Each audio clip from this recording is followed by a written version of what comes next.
안녕하세요. 여유로운 노후 채널을 찾아주신 구독자 여러분. 오늘 들려드릴 이야기는 한 여인의 처절한 복수극입니다. 시어머니께서 아들 낳는 약이라며 정성껏 탕약을 다려주셨습니다. 저는 그 약을 몰래 시어머니와 남편에게 먹였죠. 그런데 며칠이 지나지 않아 시어머니께서 갑자기 이상한 행동을 보이기 시작했습니다. 새아가 이리 좀 와보렴. 할 말이 있다. 부엌에서 들려오는 시어머니의 목소리. 언제나처럼 높지도 낮지도 않은, 하지만 그 안에 보이지 않는 힘이 실려 있어 듣는 사람을 꼼짝 못하게 만드는 그런 목소리였습니다. 옥상에서 걷어온 마른 빨래를 개고 있던 저는 남편의 마지막 셔츠를 바구니에 넣고 서둘러 아래층으로 내려갔습니다. 우리 집 부엌에는 늘 온갖 냄새가 뒤섞여 있었습니다. 저녁 식사 후 남은 음식 냄새, 낡은 벽구석에서 올라오는 퀴퀴한 곰팡이 냄새, 그리고 무엇보다 몇 달째 집안 구석구석, 나무와 타일 틈새까지 베어버린 역하고 코를 찌르는 한약 냄새가 가득했죠. 시어머니는 낡은 식탁 앞에 앉아 계셨습니다. 그 앞에는 하얀 사기 그릇이 놓여 있었고 안에서는 김이 모락모락 피어나는 검고 걸쭉한 액체가 담겨 있었습니다. 이리 와서 식기 전에 마시거라. 이 약은 내가 지리산 깊은 곳에 사는 용하다는 약초꾼에게 어렵게 구해온 거란다. 아주 귀한 것이니 마시면 다음 달에는 틀림없이 좋은 소식이 있을 게다. 꼭 아들놈이어야 해. 네 아비의 대를 이을 아들 말이다. 어머니는 저를 쏘아보셨습니다. 얇은 입술은 일자로 굳게 닫혀 있었죠. 저는 그 눈빛의 의미를 알고 있었습니다. 저는 2번의 임신에서 모두 딸을 가졌고 그 2 아이는 세상의 빛을 보기도 전에 예기치 못한 사고로 제 곁을 떠났습니다. 첫 번째는 욕실 바닥이 이상할 만큼 미끄러웠고 2번째는 계단에서 시어머니가 발을 헛디디는 바람에 제가 함께 굴러떨어졌습니다. 그런 일이 있을 때마다 남편 민주는 건성으로 저를 안아 다독인 후 시어머니와 함께 대가 끊길까 걱정하며 깊은 한숨을 내쉬곤 했습니다. 저는 애써 온화한 미소를 지으며 다가갔습니다. 네, 어머님, 신경 써주셔서 감사해요. 고생 많으셨어요. 약 그릇을 받아들자 뜨거운 김이 얼굴에 훅 끼쳐왔습니다. 이루 말할 수 없는 냄새였습니다. 지독하게 쓰면서도 축축한 흙과 식물 뿌리에서 나는 비릿한 냄새가 섞여 있었죠. 메스꺼움이 목구멍까지 차올랐습니다. 저는 이 약이 제 몸을 망가뜨리는 것 외에는 아무 효과가 없다는 것을 알고 있었습니다. 어쩌면 제 몸을 정화시켜 손주를 맞이할 준비를 시킨다는 명목 아래 시어머니가 일부러 넣은 독성 물질이 들어있을지도 모를 일이었죠. 뭘 꿈을 대느냐. 식으면 약효가 떨어진다. 한 번에 쭉 들이켜라. 시어머니는 제 손에 들린 약 그릇에서 눈을 떼지 않고 재촉했습니다. 저는 그릇을 입가로 가져가 눈을 감고 목을 뒤로 젖히는 척했습니다. 검고 따뜻한 액체가 목구멍을 타고 흐르며 혀끝을 마비시킬 듯 썼습니다. 저는 몸이 거부하지 않도록 억지로 삼키는 척했지만 사실은 아주 적은 양만 머금었을 뿐 대부분은 그릇에 그대로 남아 있었습니다. 그릇을 내려놓으며 교묘하게 몸으로 가린 뒤 저는 일부러 심하게 기침을 했습니다. 너무 빨리 마셔서 사례가 들린 것처럼요. 괜찮으냐? 시어머니가 물었지만 그 목소리에는 걱정이라곤 한 톨도 없이 초조함만 묻어났습니다. 네, 괜찮아요. 약이 너무 써서 그만. 목이 잠긴 목소리로 대답했습니다. 시어머니가 제게 물 한 잔을 가져다 주기 위해 몸을 돌린 틈을 타 저는 재빨리 약 그릇을 기울여 대부분의 액체를 외투주머니에 미리 준비해둔 작은 비닐봉지에 쏟아부었습니다. 제 동작은 한치의 오차도 없이 빠르고 정확했습니다. 시어머니가 돌아왔을 때 약그릇은 바닥에 검은 찌꺼기만 남긴 채 거의 비어 있었습니다. 그래, 그렇게 꾹 참고 마시다 보면 귀한 아들이 우리 부부에게 찾아올 게다. 시어머니는 만족스러운 듯 고개를 끄덕였습니다. 저는 물컵을 받아 한 번에 들이켰습니다. 입안에 남은 쓴맛을 씻어내고 미친 듯이 뛰는 심장을 감추기 위해서였습니다. 이제 제 연극은 막 시작되었을 뿐입니다. 이 약은 저를 위한 보약이 아니라 제게 너무나 큰 고통을 안겨준 두 사람의 삶에 서서히 스며들 독약이 될 것입니다. 잠 못 이루는 기나긴 밤, 소리 없이 눈물을 삼키며 제가 치밀하게 세웠던 계획이 드디어 시작된 것입니다. 시어머니께 방에 들어가 쉬겠다는 말씀을 드린 후 저는 침실 문이 닫히자마자 화장실로 달려갔습니다. 입안에 머금고 있던 약을 변기에 뱉고 물을 세게 내렸습니다. 지독하게 쓴맛이 아직도 목구멍에 남아있는 듯 했습니다. 몇 번이고 입을 헹궈냈습니다. 마치 원한과 증오로 가득 찬 독약을 삼킨 기분이었습니다. 검은 액체가 담긴 비닐봉지를 조심스럽게 책상 위에 올려두었습니다. 서랍을 열어 작은 종이 포장을 꺼냈습니다. 안에는 연한 갈색의 약초 가루가 들어있었는데 시어머니의 한약과는 전혀 다른 나무와 흙의 맑고 은은한 향기가 풍겼습니다. 이것은 망우초, 왕여차라는 약초로 돌아가신 아버지가 남기신 오래된 의학 서적에서 제가 오랫동안 연구한 것이었습니다. 독성은 없지만 소량을 꾸준히 장기간 복용하면 서서히 신경계에 영향을 미쳐 가벼운 환각을 일으킵니다. 존재하지 않는 것을 보거나 듣게 만들고 기억을 흐릿하게 하며 마음을 혼란과 공포에 빠뜨리죠. 이것이 바로 저의 무기였습니다. 저는 칼이나 맹독을 쓰지 않을 겁니다. 그들의 미신과 집착을 이용해 그들 스스로를 안에서부터 파괴할 것입니다. 저는 시어머니의 약을 작은 유리병에 조심스럽게 옮겨 담은 뒤 망우초 가루 한 숟가락을 넣고 잘 녹도록 흔들었습니다. 혀끝으로 살짝 맛을 보니 한약의 쓴맛이 망우초의 향과 맛을 거의 다 덮어버렸습니다. 완벽했습니다. 그날부터 저는 매일 아침 일찍 일어나온 가족의 아침 식사를 준비했습니다. 물론 약을 다리는 것도 잊지 않았죠. 제가 만든 약을 2개의 작은 그릇에 나누어 담았습니다. 한 그릇은 남편 민준을 위한 것이었습니다. 기력을 보강하고 정력을 증진시킨다는 핑계를 댔죠. 그는 그 말을 듣고는 의심 한 점 없이 좋아서 어쩔 줄 모르며 약을 마셨습니다. 다른 한 그릇은 시어머니께 가져다 드렸습니다. 숙면을 취하시고 허리 아픈데 좋으시라고 제가 특별히 달인 보약이라고 말씀드렸죠. 시어머니는 처음에는 조금 의심하셨지만 제가 매일 정성껏 약을 다리고 식사를 챙기는 모습을 보시더니 점차 경계를 풀었습니다. 심지어는 시어머니 건강까지 챙길 줄 아는 착한 며느리라며 칭찬까지 하셨죠. 그럴 때마다 저는 고개를 숙이고 미소만 지었습니다. 자세히 들여다보면 뼛속까지 시릴 만큼 차가운 미소였습니다. 어느 날 저녁 식사 자리에서 저는 남편에게 다정하게 물었습니다. 민준 씨, 요즘 몸은 어때요? 내가 다려주는 약 마시니까 좀 기운이 나는 것 같아요. 그는 밥그릇에 얼굴을 파묻고 있다가 제 질문에 고개를 들고 입가를 닦으며 대답했습니다. 글쎄, 그럭저럭 요즘 잠을 깊이 못 자고 자꾸 이상한 꿈을 꿔. 아마 학교 일이 너무 스트레스가 심해서 그런가 봐. 저는 그에게 갈비찜 한 조각을 집어주며 부드럽게 말했습니다. 그러니까 약을 더 꼬박꼬박 챙겨 마셔야죠. 제가 잘 보신해 드릴게요.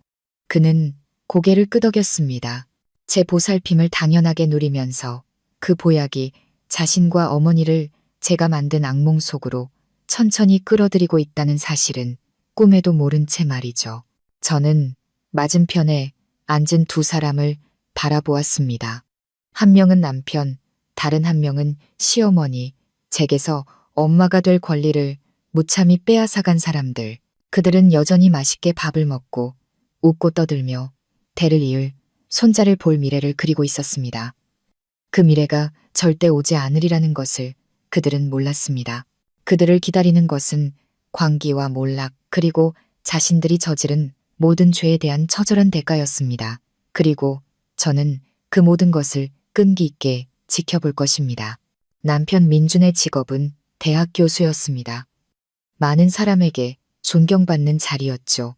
그는 항상 모범적인 이미지, 헌신적인 스승, 아내를 사랑하는 남편, 효심 깊은 아들의 모습을 연기했습니다. 하지만 그 완벽한 가면 뒤에 숨겨진 폭력적이고 잔인할 정도로 이기적인 위선자의 모습을 아는 것은 저뿐이었습니다. 어느 날 점심, 저는 그가 가장 좋아하는 갈비찜을 만들어 본 도시락에 정성껏 담아 학교로 찾아갔습니다. 모든 것이 무너졌을 때 아무도 저를 의심하지 못하도록 남편을 위해 헌신하는 현모양처의 이미지를 만들어야 했습니다. 점심시간이라 학과 사무실은 꽤 한산했습니다. 민준의 연구실 문을 노크했지만 대답이 없었습니다. 문은 잠겨 있지 않아 살짝 밀고 들어갔습니다. 그는 자리에 없었습니다. 아마 동료들과 점심을 먹으러 나간 모양이었죠. 저는 도시락을 책상 위에 올려놓고 잠시 기다리기로 했습니다. 그때 무심코 그의 컴퓨터 모니터가 눈에 들어왔습니다. 아직 꺼지지 않은 화면에는 채팅창이 하나 열려 있었고 거기 떠 있는 이름은 제 심장을 얼어붙게 만들었습니다. 아름 씨, 민준과 같은 과 동료이자 만날 때마다 제게 살갑게 굴던 젊고 아름다운 여자였습니다. 저는 호기심을 참을 수 없었습니다. 사생활 침해라는 것을 알았지만 민준 같은 남편에게 사생활이라는 단어는 더 이상 의미가 없었습니다. 조심스럽게 마우스를 움직이자 달콤하고 노골적인 대화 내용이 눈앞에 펼쳐졌습니다. 우리 아기, 너무 보고 싶다. 점심은 뭐 먹고 싶어? 오빠가 사줄게. 어젯밤에 우리 그 지겨운 마누라가 또 보약을 먹이더라고. 내가 자기 만족시켜줄 힘이 없을까 봐 걱정되나 봐. 진짜 짜증나. 걱정 마, 자기야. 오빠가 곧 다 정리할게. 조금만 기다려줘. 사랑해. 지겨운 마누라. 짜증나. 그의 눈에 저는 그런 존재였습니다. 저의 관심과 보살핌은 그와 그의 내연녀에게는 한낱 웃음거리였던 것입니다. 분노와 경멸이 치밀어 올랐습니다. 하지만 저는 곧 평정심을 되찾았습니다. 지금은 화를 낼 때가 아니었습니다. 이것은 증거였습니다. 휴대폰을 꺼내 화면을 찍으려는데 복도에서 발소리가 들려왔습니다.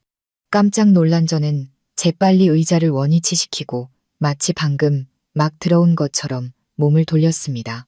문이 열리고 민준이 들어왔습니다. 그의 뒤에는 아름 씨가 서 있었죠.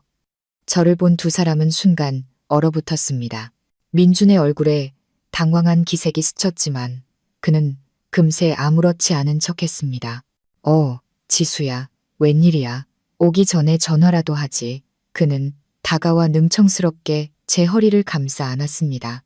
문 앞에 서 있던 아름 씨는 가식적인 미소를 지었습니다. 안녕하세요, 형수님. 저희 막 점심 먹으러 가려던 참이었어요. 민준 선배, 도시락 싸다 주셨나 봐요. 정말 자상하시네요. 네, 안녕하세요. 저도 미소를 잃지 않고 대답했습니다. 요즘 이 사람이 너무 피곤해 보여서 보양식 좀 챙겨왔어요. 민준은 황급히 컴퓨터로 다가가 재빨리 모니터를 덮었습니다. 그 행동은 제 눈을 피할 수 없었습니다.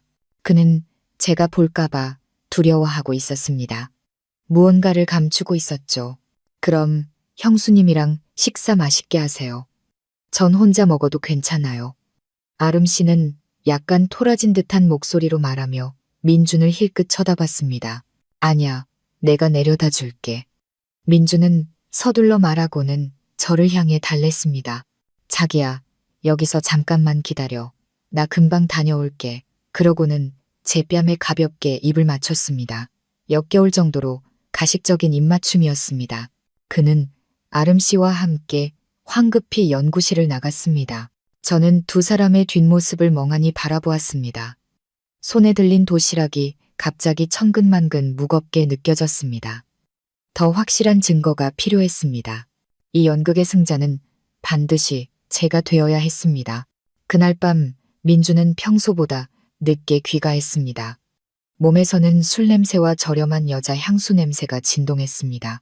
그가 방으로 들어섰을 때 저는 스탠드 불빛 아래서 책을 읽고 있었습니다. 그가 뒤에서 저를 와락 껴안았습니다. 자기야, 나왔어.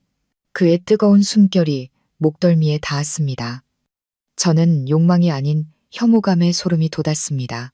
저는 부드럽게 그의 손을 떼어내고 돌아보며 여전히 상냥한 목소리로 물었습니다. 누구랑 마셨길래 이렇게 늦었어요? 저녁은 먹었어요. 음식 데워줄까요? 먹었어. 학교 동료들이랑 마셨지. 너무 즐거워서 과음 좀 했네. 그는 눈 하나 깜빡하지 않고 거짓말을 했습니다.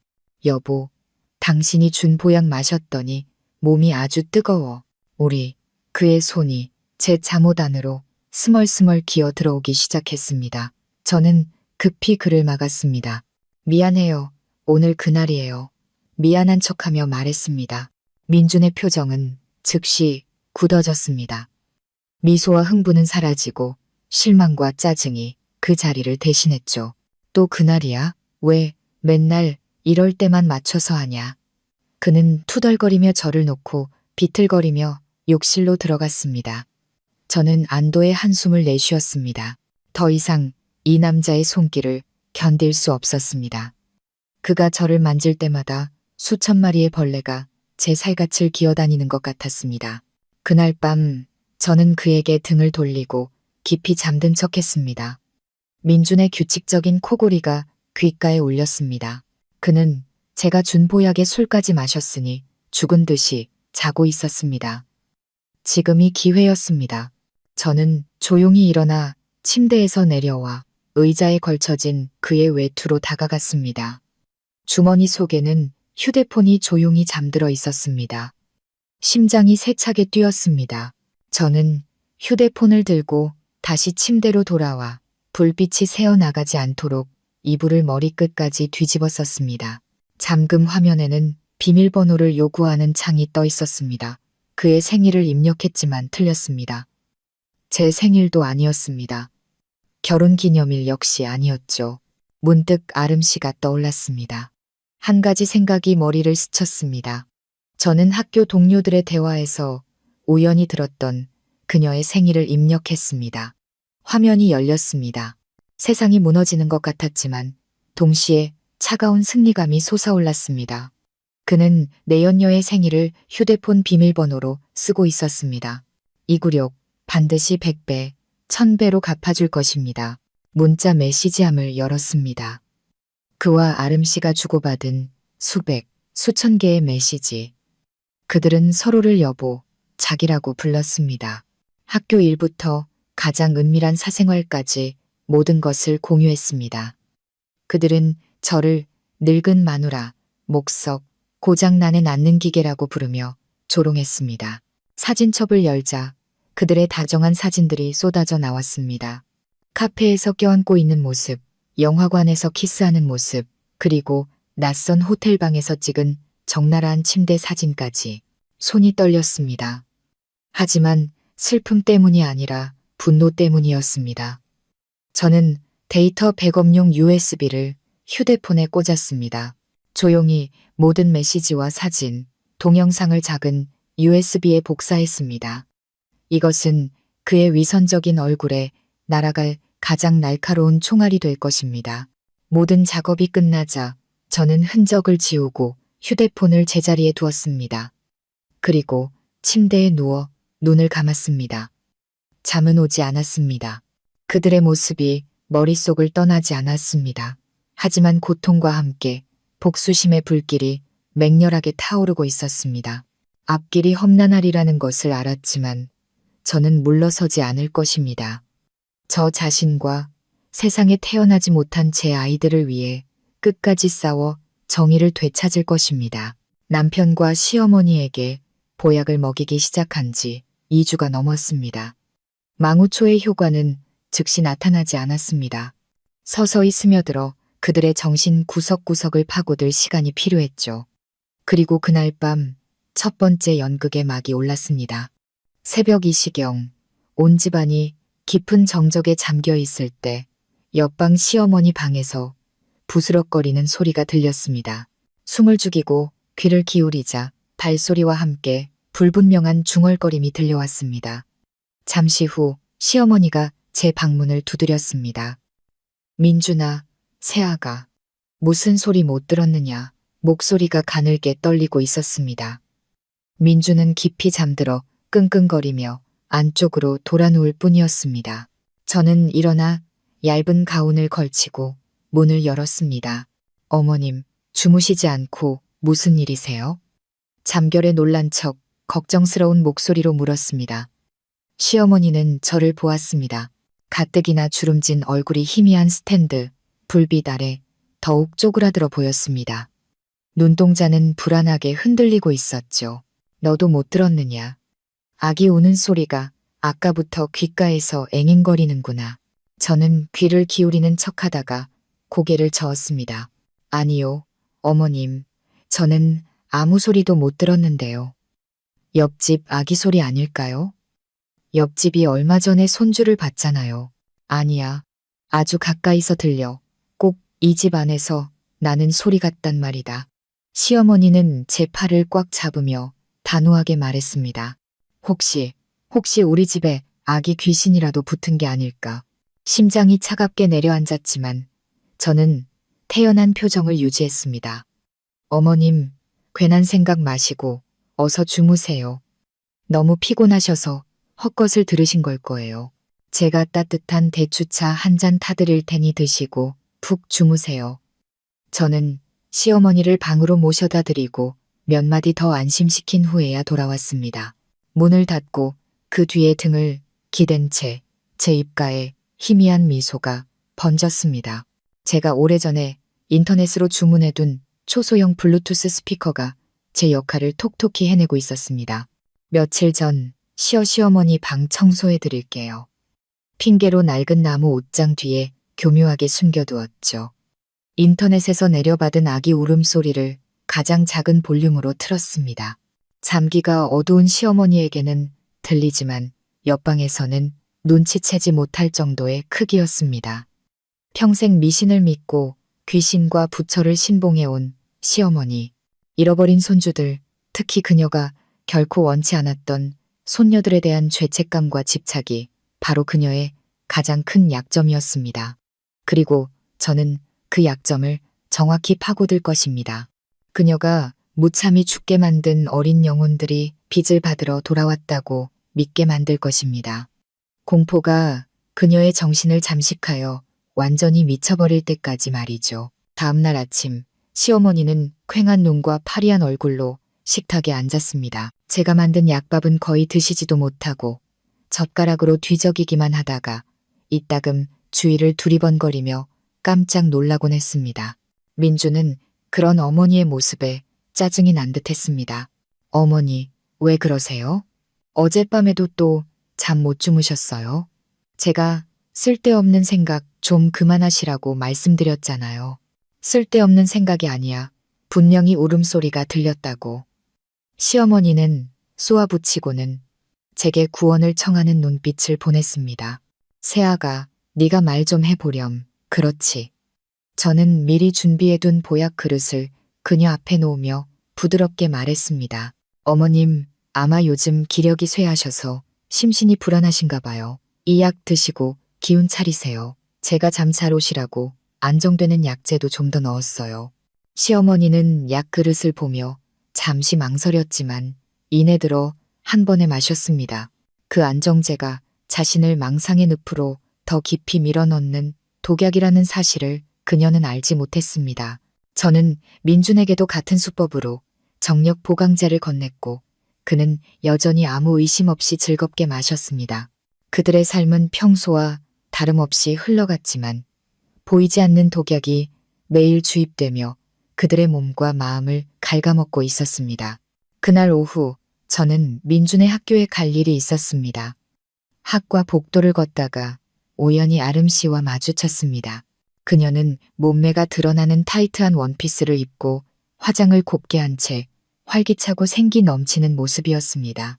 저를 보더니 피하기는커녕 오히려 먼저 다가와 환하게 웃었습니다. 안녕하세요, 형수님. 오랜만이에요. 잘 지내시죠? 요즘 안색이 좀 안 좋아 보이세요. 꿀처럼 달콤한 목소리였지만 눈빛에는 더임한만함과 도발이 가득했습니다. 자신이 승자이며 민준의 사랑을 받는 사람은 바로 자신이고 저는 그저 늙고 총애를 잃은 아내일 뿐이라고 말하고 있는 것 같았습니다. 저도 상냥한 미소로 화답했습니다. 걱정해줘서 고마워요. 전 괜찮아요. 요즘 우리 민준 씨 몸보신 챙기느라 조금 힘들어서 그런가 봐요. 아름 씨도 동료니까 우리 남편 좀 잘 챙겨줘요. 제 말에 그녀의 입과 미소가 살짝 굳었습니다. 제가 한 말의 숨은 뜻을 알아차렸을 겁니다. 저는 그녀에게 자신의 위치를, 민준의 정식 아내는 바로 저라는 사실을 상기시켜 준 것입니다. 우리 사이의 전쟁에는 칼과 창이 필요 없었습니다. 칼날처럼 날카로운 암시와 눈빛만으로 충분했죠. 우아하게 멀어지는 그녀의 뒷모습을 보며 저는 두 손을 꽉 쥐었습니다. 마음껏 즐겨도 마음껏 더 이해하고 내 그 미소, 곧 그 입술 위에서 얼어붙게 될 테니 난 민준뿐만 아니라 너까지 함께 끌어내릴 거니까 내 행복을 짓밟은 너까지도. 민준의 휴대폰 속 증거는 강력했지만 그것만으로는 부족했습니다. 더 생생하고 직접적인 그들의 목소리와 모습이 담긴 무언가가 필요했습니다. 저는 그들의 모든 죄를 지켜보는 보이지 않는 관찰자가 되어야 했습니다. 기회는 어느 주말 저녁에 찾아왔습니다. 민준은 학교에서 급한 일이 생겼다는 전화를 받고 서둘러 옷을 갈아입고 나갔습니다. 집안 서재의 컴퓨터는 끄는 것도 잊은 채로요. 평소 제가 거의 들어가지 않는 공간이었습니다. 저는 그의 차 소리가 완전히 사라지기를 기다렸다가 조용히 서재로 들어갔습니다. 컴퓨터 모니터는 여전히 켜져 있었고 채팅 프로그램도 그대로 열려 있었습니다. 저는 재빨리 제 USB를 꽂았습니다. 아내는 IT 전문가인 친구에게 부탁해 미리 설치해둔 추적 프로그램이 들어 있었습니다. 평범한 문서 파일처럼 위장되어 있어 더블 클릭 한 번이면 흔적도 없이 조용히 컴퓨터에 자동 설치되는 프로그램이었습니다. 심장이 거세게 뛰었습니다. 밖의 동태를 살피며 작업을 진행했습니다. 1분도 채 되지 않아 설치가 완료되었습니다. 이 프로그램은 컴퓨터의 모든 활동, 모든 대화, 방문한 모든 웹사이트를 비밀리에 기록하고 가장 중요하게는 웹캠과 마이크를 자동으로 켜서 주변 상황을 녹화하고 녹음할 수 있었습니다. 컴퓨터가 사용될 때마다 모든 데이터는 암호화되어 저만의 클라우드 저장소로 전송될 것이었습니다. 저는 USB를 뽑고 활동 기록을 삭제한 뒤 아무 일도 없었다는 듯이 방을 나왔습니다. 그날 밤부터 민준과 아름 씨의 비밀스러운 세계가 제 눈앞에 낱낱이 펼쳐졌습니다. 매일 밤 그와 시어머니가 잠들고 나면 저는 제 컴퓨터를 켜고 조용히 그들의 영상과 메시지를 확인했습니다. 웹캠 화면 너머로 서로 애무하는 모습, 둘만의 여행과 낭만적인 데이트를 계획하는 소리, 저와 시어머니에 대해 경멸과 비하가 섞인 말로 험담하는 소리를 들었습니다. 그리고 어느 날 밤, 저는 제가 그토록 기다렸던 순간을 목격하게 되었습니다. 녹화된 영상 속에서 아름 씨가 기쁨과 걱정이 뒤섞인 얼굴로 민준에게 영상 통화를 걸었습니다. 민준 씨, 나 테스트기 해봤는데 2줄이야. 민준은 잠시 얼어붙었다가 이내 얼굴에 환한 미소가 번졌습니다. 정말 임신한 거야? 세상에, 너무 잘 됐다. 나도 믿기지가 않아. 오빠, 우리 아기 가졌어. 아름 씨는 목이 맨 목소리로 말했습니다. 우리 아기, 내 아기. 민주는 행복에 겨워 그 말을 되풀이했습니다. 저는 화면 앞에서 미동도 없이 앉아 있었습니다. 저의 고통, 제 아이들의 목숨 위에서 세워진 그들의 행복을 보았습니다. 원래 저 미소는 제 것이어야 했습니다. 저 아이는 제 아이여야 했습니다. 질투와 원망이 속에서 들끓었지만 저는 금세 그 감정을 억눌렀습니다. 지금은 약해질 때가 아니었습니다. 행동할 때였죠. 그녀의 임신은 제 계획에서 아주 중요한 말이 될 것입니다. 저는 바로 이 아이를 이용해 잔인할 정도로 남아선호를 부르짖는 민준의 진짜 얼굴을 만천하에 드러낼 것입니다. 아이가 생겼다는 기쁨에 민준과 아름 씨의 관계는 더욱 뜨거워졌습니다. 민준은 그녀를 극진히 아꼈습니다. 산모와 아기에게 좋은 것을 사 먹이라며 계속해서 돈을 붙여주었죠. 제가 수집한 영상과 메시지에는 행복한 미래에 대한 약속들이 넘쳐났습니다. 우리 아기, 몸조리 잘해야 해. 꼭 나 닮은 잘생긴 아들 낳아줘야 한다. 이름은 진성, 젠청. 이라고 짓자. 우리 부자의 앞날이 모두 뜻대로 이뤄지도록. 민준이 영상통화에서 아름 씨에게 말했습니다. 누가 아들이래, 딸이면 어떡해. 아름 씨가 애교를 부렸습니다. 민준은 웃어넘겼지만 그의 눈빛에 스치는 어색함을 저는 놓치지 않았습니다. 아들이든 딸이든 다 내 자식이지. 그래도 첫째는 아들이면 더 좋잖아. 걱정 마. 내가 두 사람 다 책임질게. 하지만 아름 씨가 이혼 얘기를 꺼내자 민주는 핑계를 대며 미루기 시작했습니다. 조금만 기다려줘. 어머니가 요즘 건강이 안 좋으셔서 밤마다 아기 우는 소리가 들린다며 정신적으로 너무 불안해하셔. 지금 이혼 얘기를 꺼내면 충격받아서 쓰러지실 거야. 그럼 나랑 우리 아기는 언제까지 이렇게 숨어 지내야 하는데. 아름 씨는 화를 내기 시작했습니다. 내 뱃속에는 오빠의 아이가 있단 말이야. 아빠 없는 아이로 태어나게 할 수는 없어. 내연녀를 달래기 위해 민주는 온갖 약속을 했고 현실적인 아름 씨는 이 기회를 놓치지 않고 요구했습니다. 그럼 오빠의 사랑을 증명해줘. 인터넷 보니까 새로 나온 명품 가방이 있던데 너무 예쁘더라. 400만 원밖에 안 해. 나 사주면 안 돼? 우리 아기 선물이라고 생각해. 400만 원. 셈이 빠른 민준이 잠시 멈칫하는 액수였습니다. 하지만 아름 씨의 단호한 표정을 보고는 어쩔 수 없이 고개를 끄덕였습니다. 알았어. 알았어. 네가 기쁘고 우리 아기만 건강하다면 얼마든지 사줄게. 그들은 주말에 큰 산부인과에 가서 검사를 받기로 약속했습니다. 아기의 건강도 확인하고 초음파로 아들인지 딸인지도 확인하기 위해서였죠. 민주는 아이의 성별에 대해 몹시 초조해하는 것 같았습니다. 저는 침실의 어둠 속에 앉아 있었습니다. 컴퓨터 모니터 불빛이 제 무표정한 얼굴을 비췄습니다. 저는 이 모든 대화를 저장했습니다. 민준의 기쁨은 참으로 짧고 가식적이었습니다. 그는 아빠가 된다는 사실보다 대를 이을 아들을 가질 가능성이 생겼다는 사실에 기뻐했습니다. 그는 아름 씨를 사랑해서가 아니라 그녀 뱃속의 아이 때문에 그녀에게 잘해주는 것이었습니다. 저는 이 남자의 본성을 잘 알고 있었습니다. 만약 아이가 아들이라면 그는 어떻게든 저와 이혼하려 들 것입니다. 하지만 만약 딸이라면 저는 차가운 미소를 지었습니다. 재미있는 연극은 이제부터 시작이었습니다. 진실을 알게 되었을 때 저 모범적인 교수님이 자신의 핏줄에게 어떤 짓을 할지 저는 끈기 있게 기다릴 것입니다. 그의 위선적인 도덕극은 이제 막을 내릴 때가 되었습니다. 밤마다 들려오는 보이지 않는 울음소리는 시어머니에게 떨칠 수 없는 악몽이 되었습니다.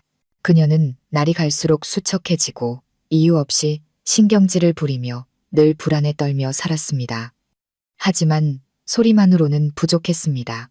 저는 그녀의 공포를 극으로 몰고 갈 만질 수 있는 유형의 증거가 필요했습니다. 저는 제 옷장 깊숙한 곳에 숨겨둔 낡은 나무 상자를 열었습니다. 그 안에는 세상 빛을 보지 못한 제 아이들의 몇 안 되는 유품이 들어 있었습니다. 저는 은으로 만든 작은 딸랑이를 집어 들었습니다. 정교한 매화 무늬가 새겨져 있었죠. 이것은 제 첫째 딸을 위해 아버지가 주신 선물이었습니다. 아이가 미처 보지도 못한 선물. 손가락으로 차가운 은의 표면을 쓸었습니다. 고통스러운 기억이 다시 밀려왔습니다. 그날 이상하게 미끄럽던 욕실 바닥과 제 아이를 앗아간 그 순간이 생생하게 떠올랐습니다. 의사가 유산을 선고했을 때 시어머니 얼굴에 스쳐 지나갔던 만족스러운 미소까지도 그 고통, 제가 조금씩 전부 되돌려줄 것입니다. 다음 날 점심, 시어머니가 마당에서 화초에 물을 주는 틈을 타 저는 방을 청소해드린다는 핑계로 조용히 방으로 들어갔습니다. 낡은 옷장 문을 열자 나프탈렌과 묵은 옷감 냄새가 훅 끼쳐왔습니다. 저는 수건더미 깊숙한 곳, 두 장의 수건 사이에 딸랑이를 끼워 넣어 쉽게 발견되지 않도록 했습니다. 그날 오후 예상대로 시어머니 방에서 날카로운 비명이 터져 나왔습니다. 거실에서 TV를 보던 저와 민주는 급히 뛰어 올라갔습니다. 방문은 활짝 열려 있었고 시어머니는 침대 기둥에 기댄 채 바닥에 주저앉아 있었습니다. 얼굴은 핏기 하나 없이 새하였죠. 그녀는 떨리는 손으로 열린 옷장을 가리켰습니다. 저기 안에 아기 딸랑이가. 그녀는 거의 실성한 목소리로 말했습니다. 민주는 짜증스럽게 미간을 찌푸렸습니다. 어머니, 또 왜 그러세요? 무슨 말씀이세요? 저 옷장 안에 은딸랑이가. 그녀가 소리쳤습니다. 민주는 화를 내며 다가가 수건 더미를 마구 헤집었습니다. 당연히 아무것도 찾지 못했죠. 무슨 딸랑이가 있다는 거예요. 어머니 또 헛것 보셨네요. 분명히 봤어. 내 손으로 만졌다고. 얼음장처럼 차가웠어. 그녀는 절망적인 표정으로 흐느꼈습니다. 저는 다가가 그녀 옆에 앉아 등을 부드럽게 쓸어주었습니다. 어머님, 진정하세요. 잘못 보신 걸 거예요. 여기엔 아무것도 없어요. 저는 민준에게 눈짓을 보냈습니다. 요즘 어머님이 너무 피곤하셔서 헛것이 보이나 봐요. 어머니 좀 눕혀드려요. 제가 안정제 가져올게요. 제가 물과 약을 가지고 돌아왔을 때 시어머니는 여전히 부들부들 떨고 있었습니다. 그녀는 저를 보았다가 텅 빈 옷장을 보았다가를 반복하며 의심과 혼란이 가득한 눈빛을 보냈습니다. 그녀는 이제 보이지 않는 존재뿐만 아니라 자기 자신마저 의심하기 시작했습니다. 자신의 정신이 온전한지를. 그것이 바로 제가 원했던 바였습니다. 사람이 자기 자신을 믿지 못하게 되면 안에서부터 무너져 내리는 법이니까요. 그날 밤 저는 숨겨둔 곳에서 다시 은딸랑이를 꺼냈습니다. 민준이 어머니를 눕힌 후 제가 옷장을 정리하는 척하며 재빨리 회수해둔 것이었죠. 창틈으로 스며든 달빛이 딸랑이를 비추며 기묘한 빛을 뿜어냈습니다. 저는 마치 제 딸의 영혼에게 말하듯 속삭였습니다. 아가야, 조금만 기다려. 엄마가 곧 내 억울함을 풀어줄게. 증거 수집은 점점 복잡해졌고 특히 법적인 문제에 있어서는 저 혼자 할 수 없는 일들이 있었습니다. 제게는 절대적으로 신뢰할 수 있는 동맹이 필요했습니다. 머릿속에 떠오른 유일한 사람은 대학 시절부터 가장 친한 친구인 성아였습니다. 성아는 유능하고 날카로우며 강인한 변호사였습니다. 졸업 후 개인법률 사무소를 차려 업계에서 명성을 쌓았죠. 제 비극적인 결혼 생활은 친구들에게조차 숨기고 싶은 비밀이었습니다. 제 불행으로 친구들을 힘들게 하고 싶지 않았기 때문입니다. 하지만 이제는 더 이상 혼자일 수 없었습니다. 저는 성화와 조용한 카페에서 만나기로 했습니다. 오랜만에 만난 그녀는 여전히 에너지가 넘치고 총명한 눈빛과 환한 미소를 지니고 있었습니다. 저를 보자마자 그녀는 기쁘게 달려와 저를 꽉 안았습니다. 지수야, 이게 얼마만이야. 잘 지냈어? 왜 이렇게 안색이 안 좋아? 난 괜찮아. 저는 억지 미소를 지으며 대답했습니다. 자리에 앉아 음료를 주문한 후 몇 마디 안부를 나누자 성아는 제 표정이 이상하다는 것을 눈치챘습니다. 무슨 일 있지? 지수야, 나한테 숨기지 마. 너 나 못 속이는 거 알잖아. 저는 깊은 숨을 들이마시고 용기를 냈습니다. 그리고 테이블 위에 USB 하나를 올려놓았습니다. 성아야, 내 도움이 필요해. 그 전에 먼저 이 안에 있는 것들 좀 봐줘. 성아는 노트북에 USB를 꽂았습니다. 사진을 넘기고 메시지를 읽고 영상을 보면서 그녀의 표정은 점차 굳어갔습니다. 미소는 사라지고 경악과 분노가 그 자리를 채웠습니다.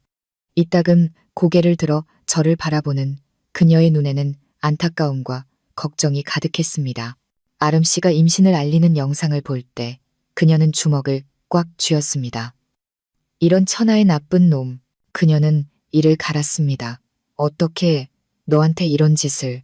그리고 내 시어머니라는 사람도 정말 마녀가 따로 없네. 저는 그녀가 모든 것을 받아들일 시간을 주기 위해 조용히 기다렸습니다. 모든 것을 확인한 성아는 노트북을 덮고 제 눈을 똑바로 쳐다봤습니다. 지수야, 말해봐.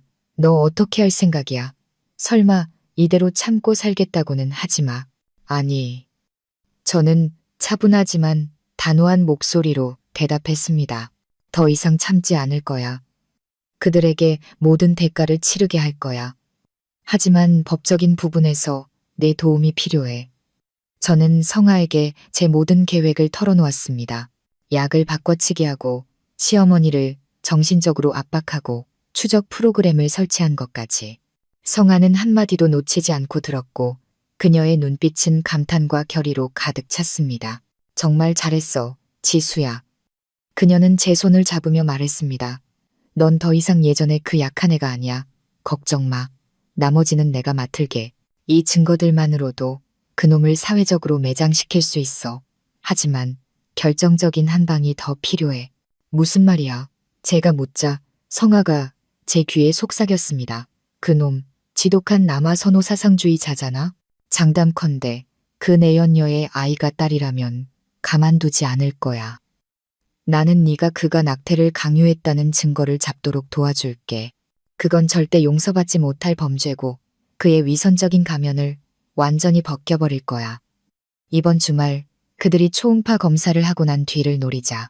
성아의 계획은 대담해서 소름이 돋을 정도였지만 바로 제가 원하던 것이었습니다. 성아가 곁에 있으니 더 이상 외롭지 않았습니다. 제 안의 복수심의 불길은 그 어느 때보다 강렬하게 타올랐습니다. 그 주말 저는 초조하게 기다렸습니다. 집 밖으로 나가지 않고 조용히 집안일을 하고 약을 다리고 점점 망상에 빠져가는 시어머니를 돌봤습니다. 하지만 제 온 신경은 민준과 아름 씨에게 쏠려 있었습니다.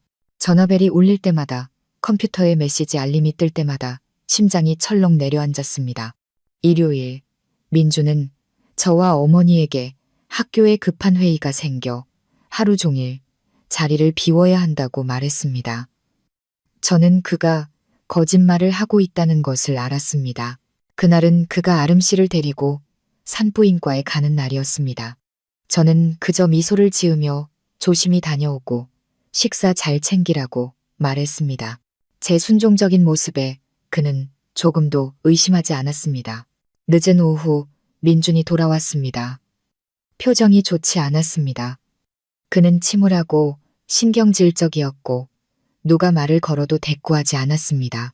초음파 결과가 나왔고 그가 원하던 결과가 아니었음을 직감했습니다. 그날 밤 저는 민준이 잠들기를 기다릴 필요도 없었습니다.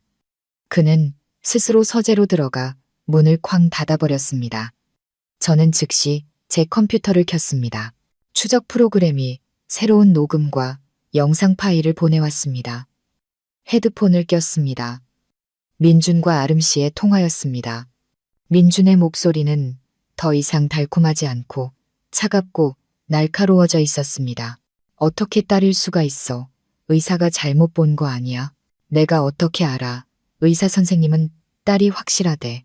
아름 씨의 목소리는 힘이 없었고 우는 것 같았습니다. 딸을 낳아서 뭐 하게.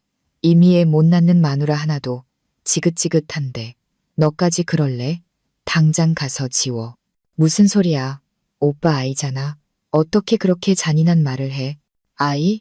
딸이 무슨 소용인데. 잘 들어. 낙태하면 내가 돈은 두둑이 챙겨줄게. 아니면 그냥 낳아서 너 혼자 키우든가. 내가 인정할 거란 생각은 꿈도 꾸지 마. 선택해. 통화는 아름 씨의 흐느낌과 민준 쪽에서 들려오는 차가운 끊김 소리로 끝났습니다. 저는 헤드폰을 벗었습니다. 온몸이 차갑게 식었습니다. 예상은 했지만 그의 잔인한 말을 직접 듣게 되니 충격을 금할 수 없었습니다. 그는 단지 자신이 원하는 성별이 아니라는 이유만으로 자신의 핏줄을 버릴 준비가 되어 있었습니다.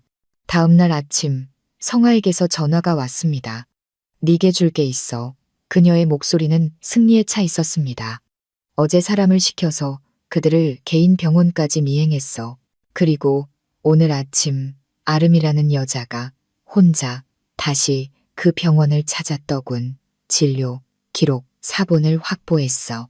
낙태 수술을 받았더군. 서류, 서명, 전부 완벽해. 성아가 해냈습니다.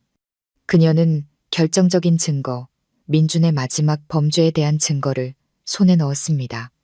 저는 떨리는 손으로 전화기를 잡았습니다. 모든 준비는 끝났습니다. 복수를 위한 모든 조각들이 제자리에 맞춰졌습니다. 불륜 영상, 모욕적인 메시지, 낙태, 강요 증거, 그리고 점점 심각해지는 시어머니의 정신 상태까지 모든 것이 제 손안에 있었습니다.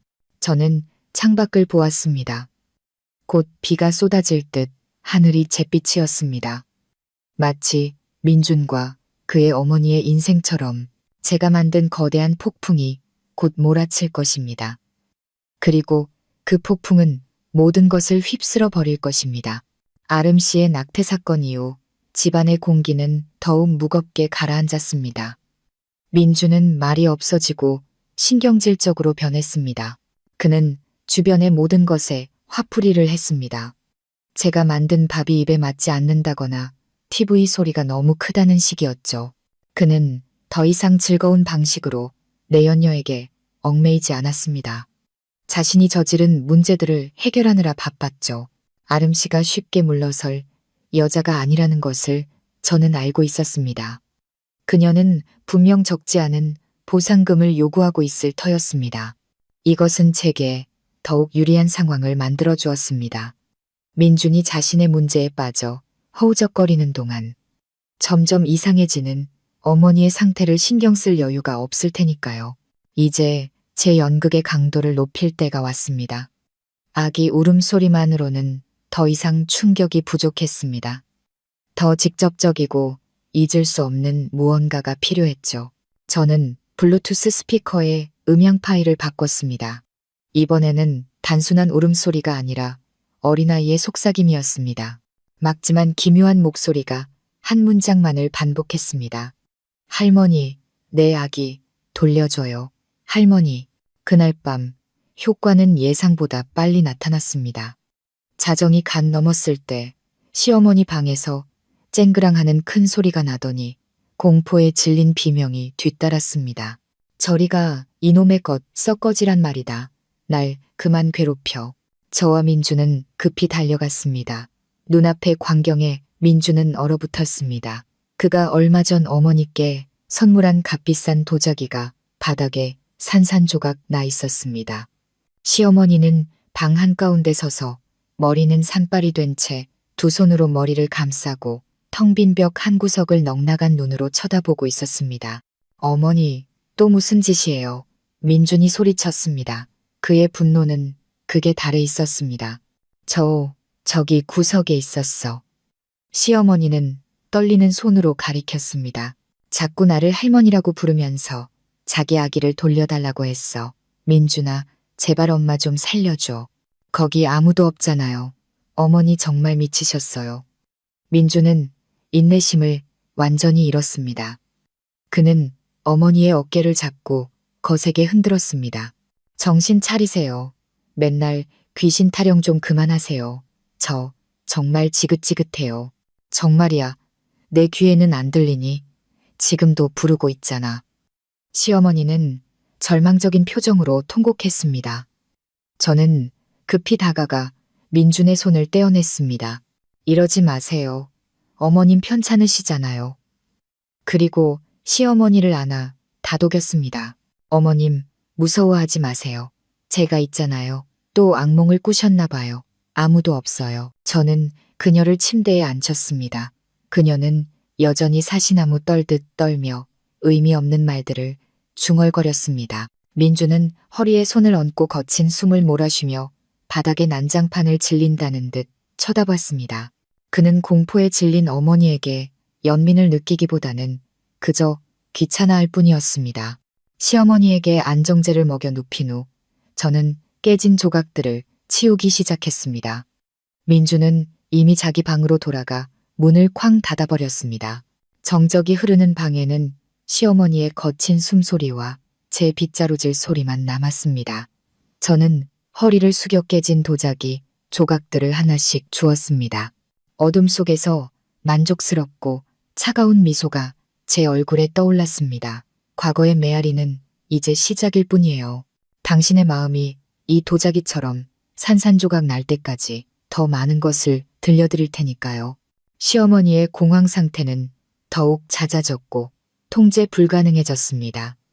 그녀는 이제 소리뿐만 아니라 흐릿한 형상까지 보기 시작했습니다. 하얀 원피스를 입은 여자아이가 집안을 배회한다며 마당 그네에 앉아있기도 하고 커튼 뒤에서 나타나기도 한다고 주장했습니다. 공포는 그녀를 미신의 막다른 길로 몰아넣었습니다. 그녀는 점을 보러 다니기 시작했고 집에 강한 원혼이 있으니 구슬해서 풀어야 한다는 무당의 말을 철석같이 믿었습니다. 조용했던 우리 집은 갑자기 혼란에 빠졌습니다. 그녀는 온갖 종류의 부적을 사와서 문 앞에 붙이거나 태워서 재를 물에 탐하셨습니다. 밤낮으로 태우는 향과 종이 냄새의 집안 공기는 늘 무겁고 답답했습니다. 절정은 그녀가 용하다는 무당을 집으로 불렀을 때였습니다. 무당은 화려한 옷을 입고 거실에 온갖 재물을 차려놓고 춤을 추기 시작했습니다.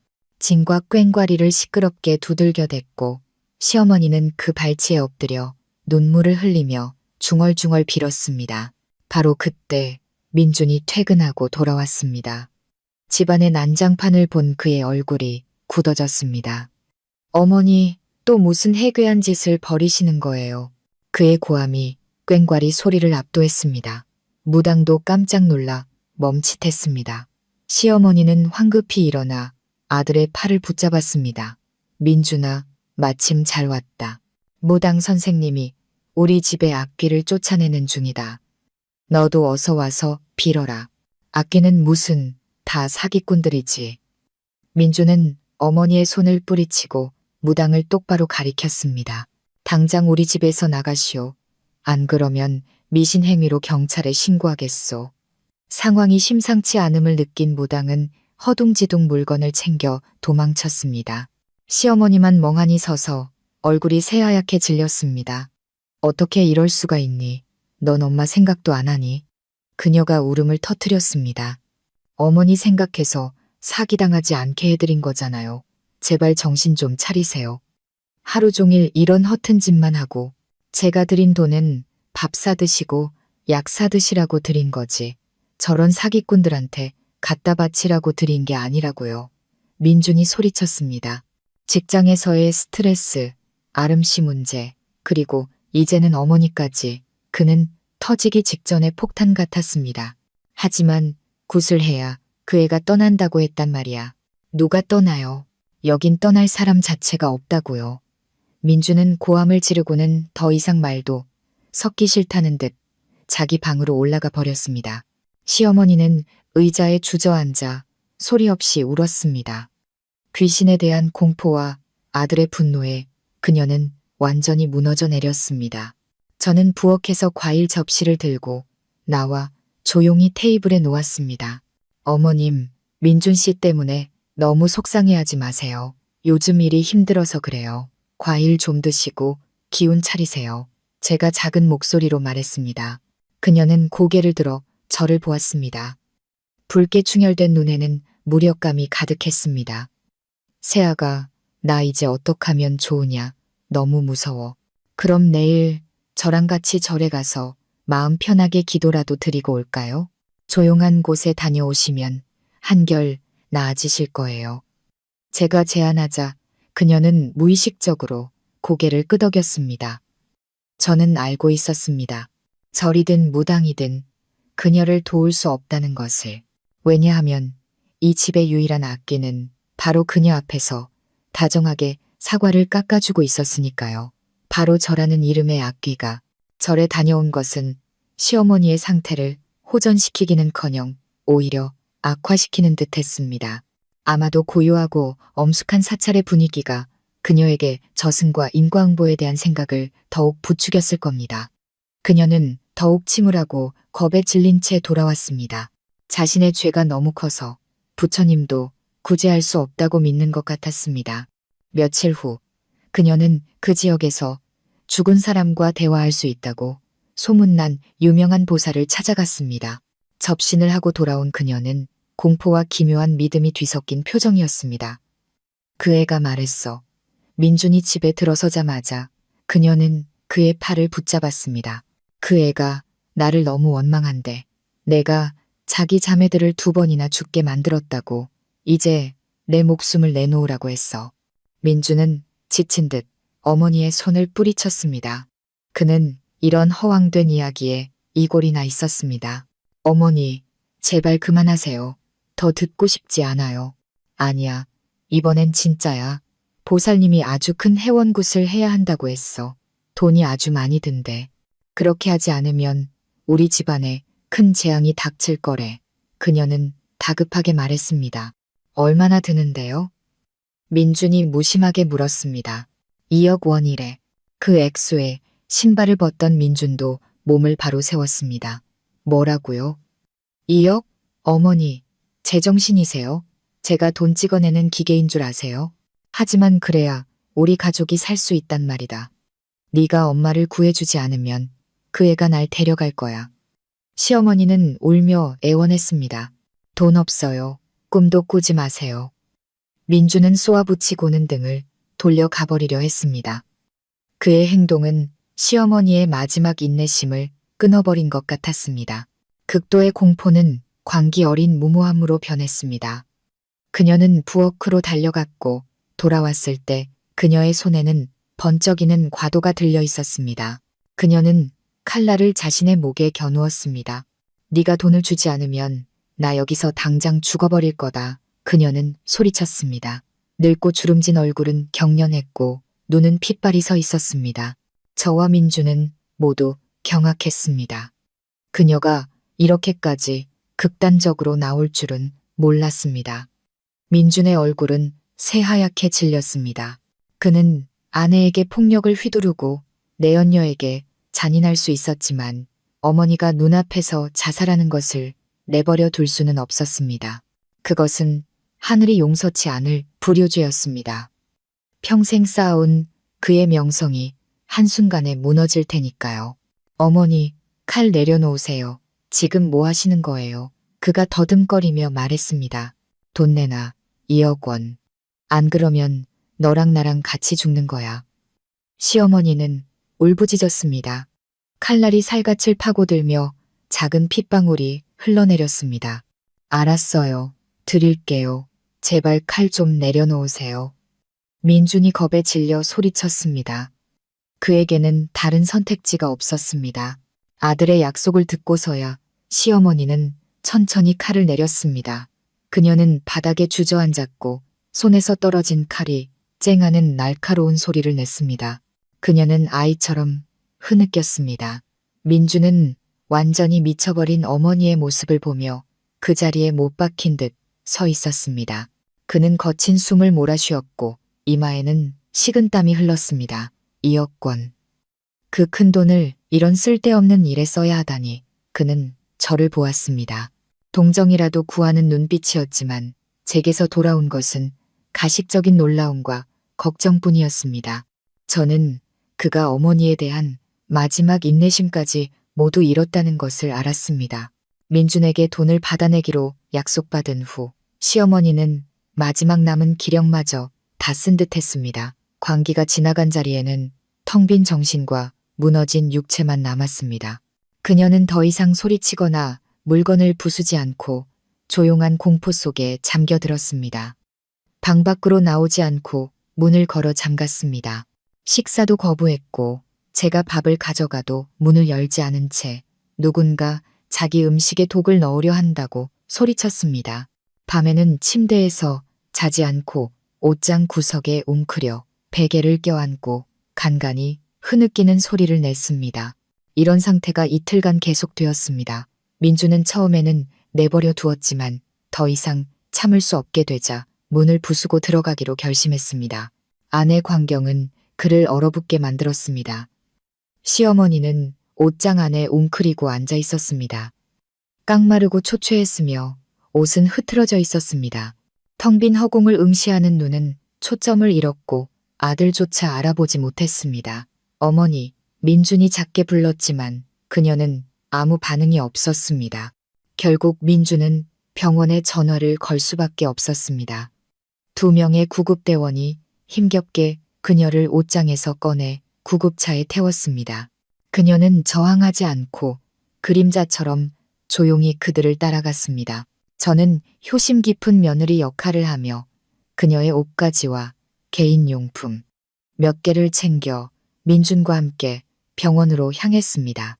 우리는 정신과 전문의 진료실 밖 차가운 대기 의자에 앉아 있었습니다.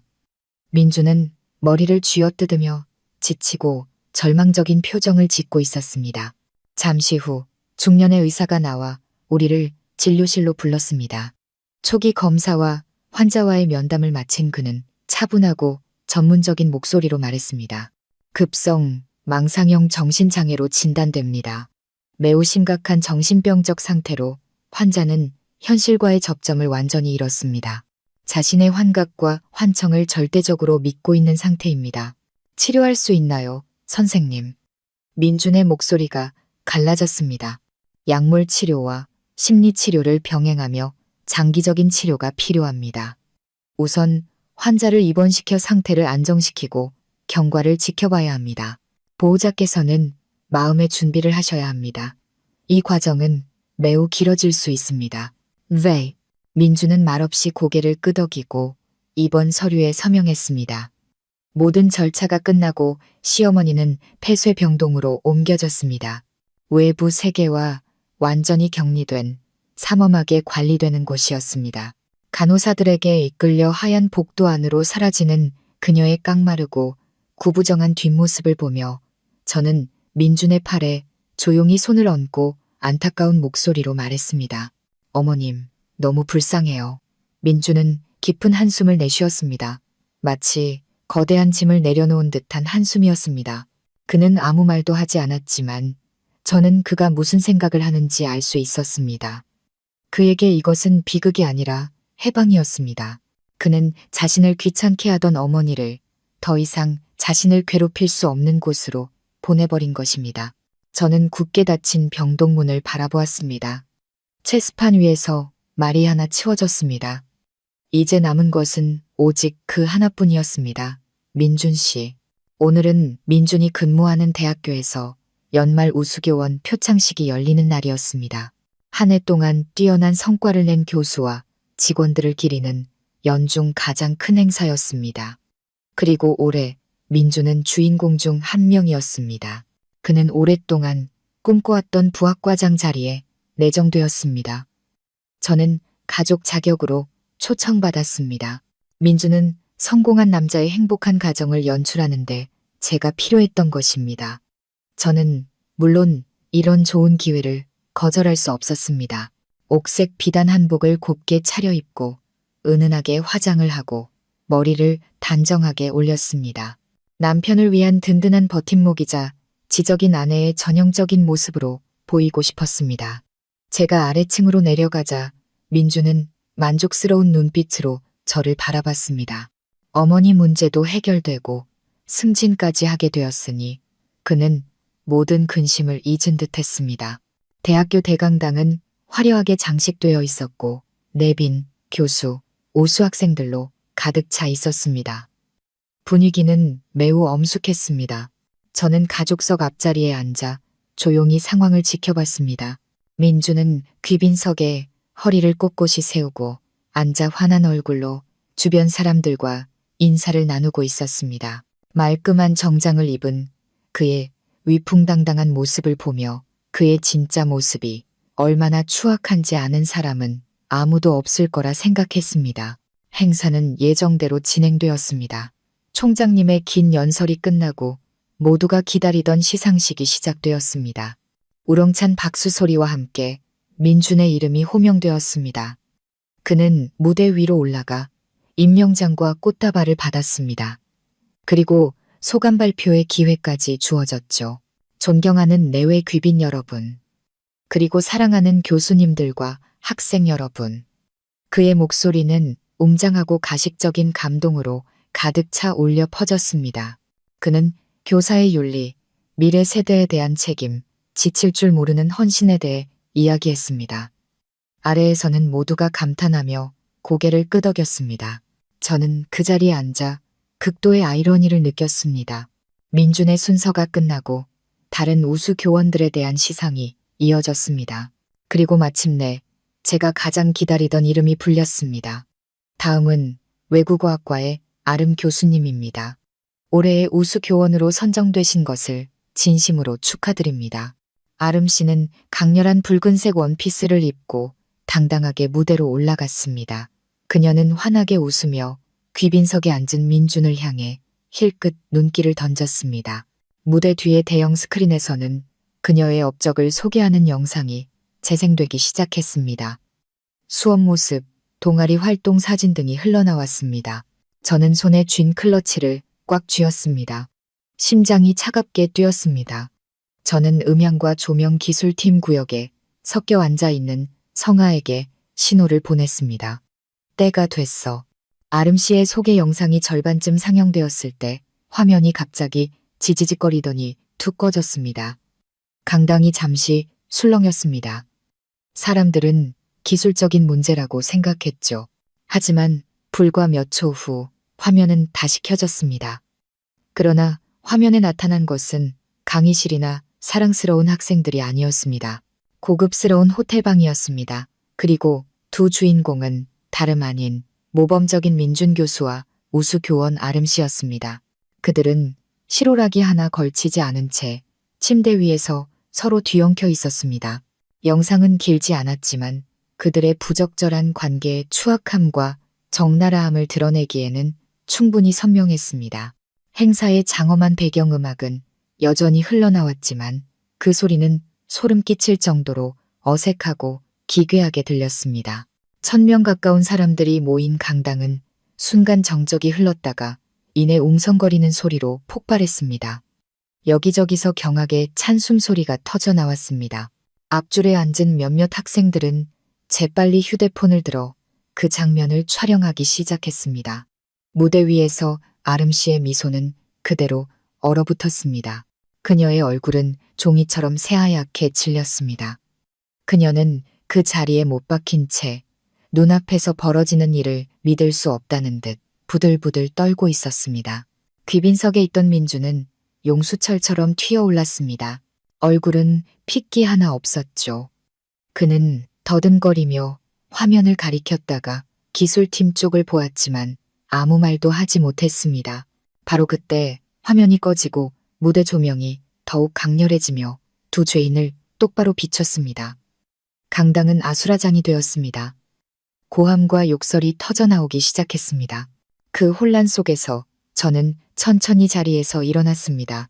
모든 호기심 어린 시선이 제게로 쏠렸습니다. 만천하 앞에서 남편에게 배신당한 불쌍한 아내. 저는 제 역할을 완벽하게 연기했습니다.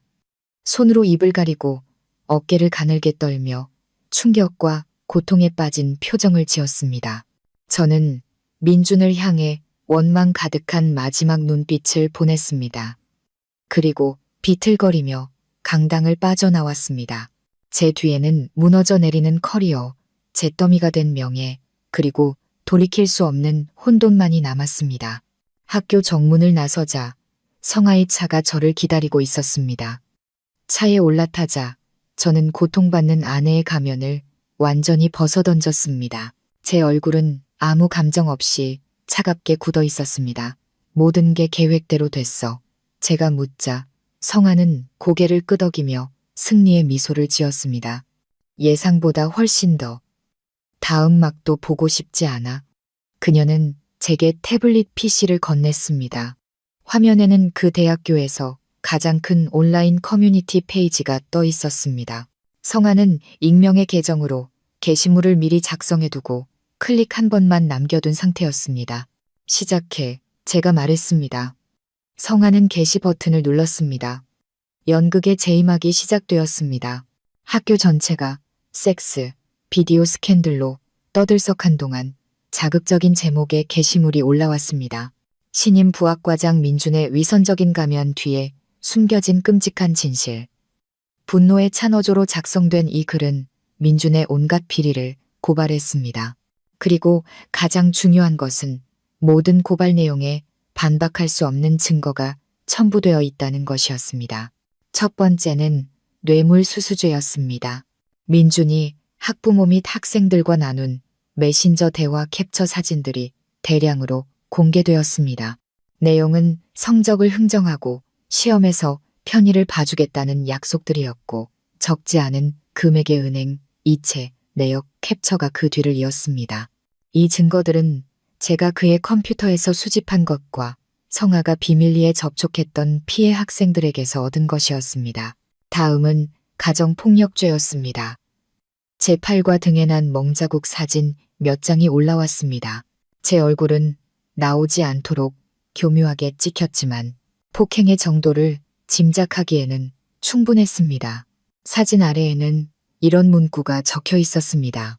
이것이 민준 교수가 늘 설파하던 행복한 가정의 모습입니다. 그의 아내는 남편의 명예를 위해 그저 묵묵히 고통을 감내해왔습니다. 그리고 가장 잔인한 마지막 한 방은 아름 씨의 이야기였습니다. 민준이 아름 씨에게 낙태를 강요하는 통화 녹음 파일 전체가 공개되었습니다. 딸을 낳아서 뭐 하게라고 말하는 그의 잔인한 어조와 경멸적인 언사가 생생하게 울려 퍼졌습니다. 녹음 파일과 함께 그녀의 이름과 날짜, 서명이 모두 담긴 개인 병원의 낙태 수술 기록 사본이 첨부되었습니다.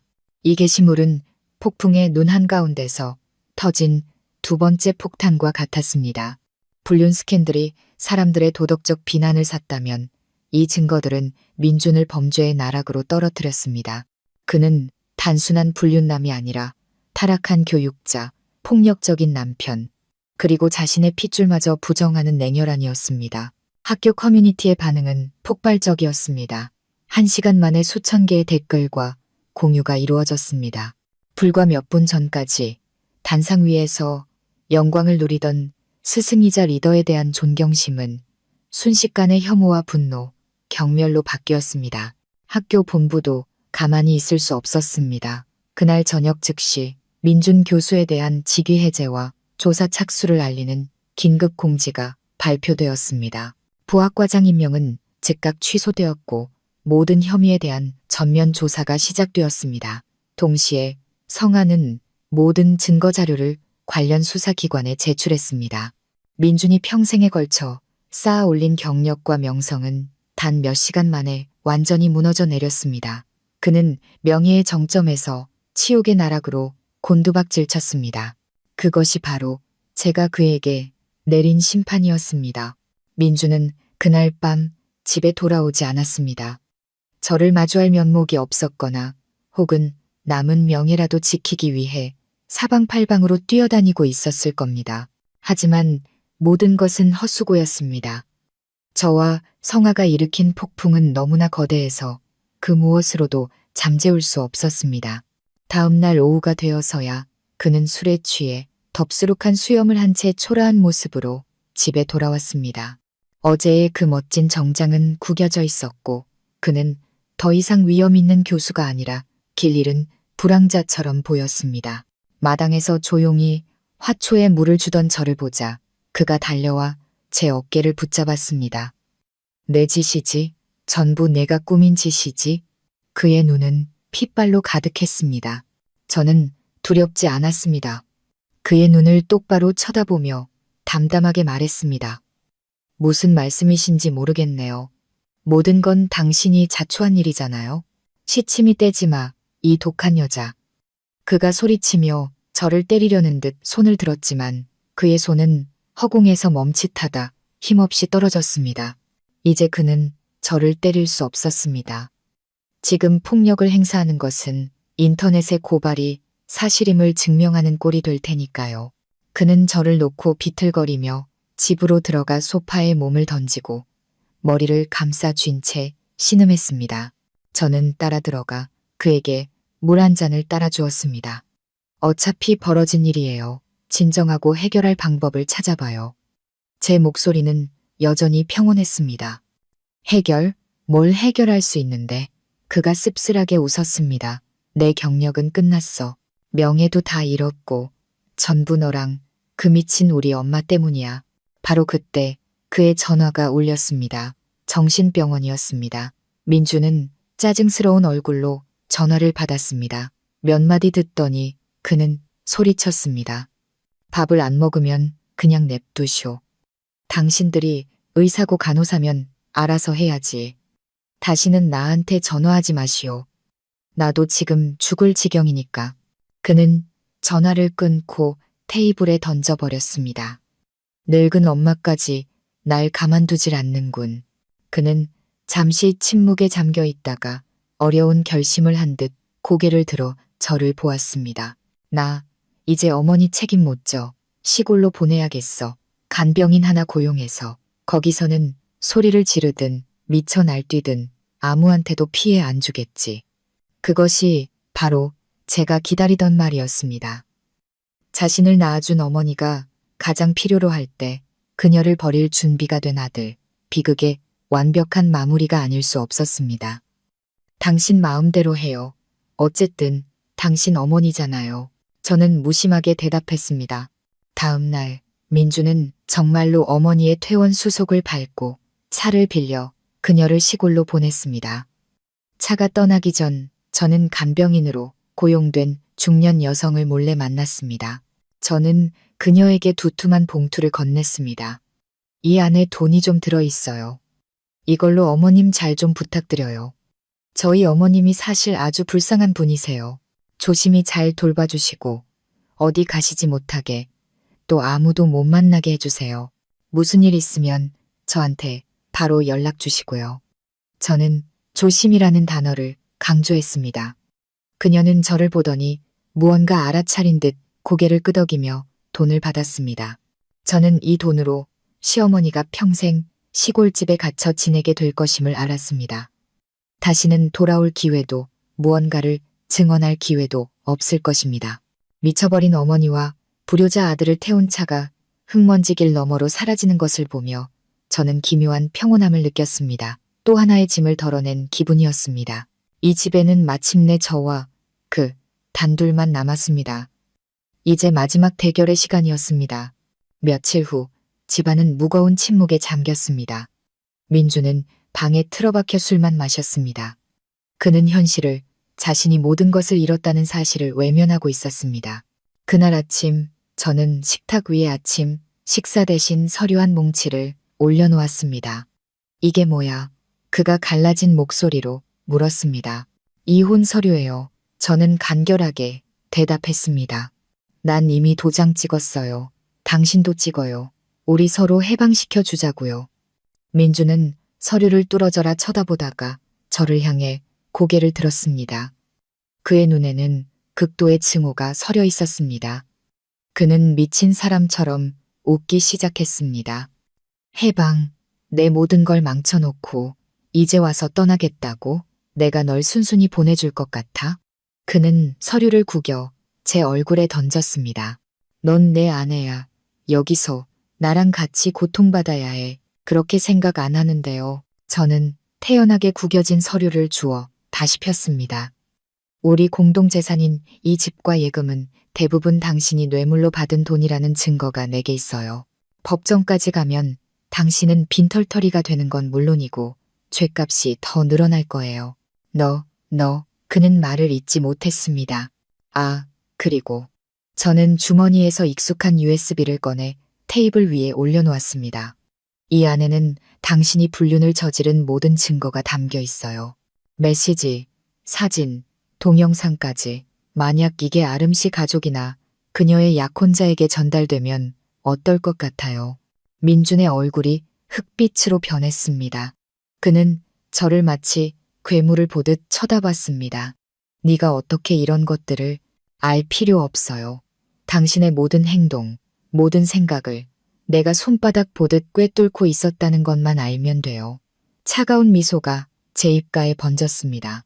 어머니가 왜 미쳤는지 알아요? 아기 울음소리, 은딸랑이, 할머니라고 부르던 목소리, 전부 내가 꾸민 일이에요. 민주는 겁에 질려 한 걸음 물러섰습니다. 너 혹시 기억이? 난 한 번도 잊은 적 없어. 제 목소리는 칼날처럼 날카로웠습니다. 그때 사고로 기억을 잃은 적 없다고. 오늘을 위해 기억 잃은 척 연기했을 뿐이야. 저는 그에게 다가가 귓가에 속삭였습니다. 그가 한 글자도 놓치지 않도록. 그리고 더 생생하게 기억나는 게 있어. 이전에 두 번의 유산은 사고가 아니었어. 첫 번째, 내가 딸을 임신한 걸 알고 시어머니가 일부러 욕실 바닥에 비눗물을 뿌려놨지. 두 번째, 그것도 딸인 걸 알고는 계단에서 실수인 척 나를 밀었어. 아들이 아니라는 이유만으로 당신 어머니는 자기 손녀 둘을 죽인 거야. 그리고 당신은 모든 걸 알면서도 침묵했어. 그 범죄에 동조한 거라고. 제 말 한마디 한마디가 민준의 정신을 강타했습니다. 그는 온몸을 떨며 바닥에 주저앉았습니다. 모든 진실, 모든 죄악이 가장 적나라하게 드러났습니다. 그는 더 이상 부인할 수도 기댈 곳도 없었습니다. 마지막 위선의 가면마저 벗겨졌습니다. 왜 이렇게까지 잔인한 거야? 그가 힘겹게 말했습니다. 저는 허리를 펴고 제 발치에 무릎 꿇은 그를 경멸의 눈으로 내려다보았습니다. 잔인하다고? 당신과 당신 어머니가 나와 내 아이들에게 한 짓에 비하면 이게 뭐 대수라고? 이건 잔인함이 아니야. 이건 정의야. 저는 다시 편 이혼 서류를 테이블 위에 올려놓았습니다. 도장 찍어. 이게 당신이 살 수 있는 유일한 길이야. 그 말을 남기고 저는 돌아섰습니다. 잿더미가 된 자신의 인생과 마주할 그를 홀로 남겨둔 채 제 연극은 마침내 막을 내렸습니다. 민준의 재판은 신속하게 진행되었습니다. 저와 성아가 제출한 반박 불가능한 증거들 앞에서 그는 변명의 기회조차 얻지 못했습니다. 법원은 뇌물수수와 가정폭력 혐의로 그에게 수년간의 징역형을 선고했습니다. 모든 불법 재산은 몰수되었고 우리 집은 이혼 판결에 따라 제 소유가 되었습니다. 민준이 교도소로 이송되던 날 저는 가지 않았습니다. 멀리 언덕 위에서 법원 정문을 내려다볼 뿐이었습니다. 두 명의 교도관에게 이끌려 굳게 닫힌 호송차에 오르는 그의 구부정하고 초라한 뒷모습이 보였습니다. 한때 제 전부였던 남자의 인생은 그렇게 끝났습니다. 시어머니는 남은 여생을 시골의 정신병원에서 보냈습니다. 아무도 찾아오지 않고 아무도 신경 쓰지 않았습니다. 그녀는 자신만의 망상 속에서 자신이 무참히 버린 손주들의 울음소리와 환영에 영원히 시달리며 살아갈 것입니다. 그것이 제가 그녀를 위해 준비한 창살 없는 감옥이었습니다. 모든 것이 끝난 후 저는 집을 팔았습니다. 그 돈의 일부는 미혼모와 고아들을 돕는데 기부했습니다. 나머지 돈으로 저는 평생 꿈꿔왔던 곳들을 여행했습니다. 제 안의 불치병은 날로 심해졌지만 더 이상 두렵거나 고통스럽지 않았습니다. 해야 할 일을 다 끝냈으니까요. 제 아이들의 정의를 되찾았고 악인들에게 대가를 치르게 했습니다. 마음은 평온하고 가벼웠습니다. 저는 제 인생의 마지막 날들을 매일 파도 소리를 들을 수 있는 바닷가 작은 집에서 보내기로 했습니다. 마당 그네 의자에 앉아 바다와 하늘이 하나로 만나는 먼 수평선을 바라보았습니다. 몽롱한 꿈결 속에서 돌아가신 부모님이 저를 향해 미소 짓고 계셨습니다. 그리고 하얀 원피스를 입은 예쁜 두 여자아이가 달려와 제 손을 잡았습니다. 엄마, 이제 집에 가요. 저는 미소 지었습니다. 진정으로 만족스럽고 행복한 미소였습니다. 저는 아이들의 손을 잡았습니다. 육체의 고통은 사라지고 따뜻함과 평화만이 남았습니다. 마침내 저는 제 가족과 다시 만나게 된 것입니다. 정의는 실현되었고 제 영혼은 마침내 자유를 얻었습니다.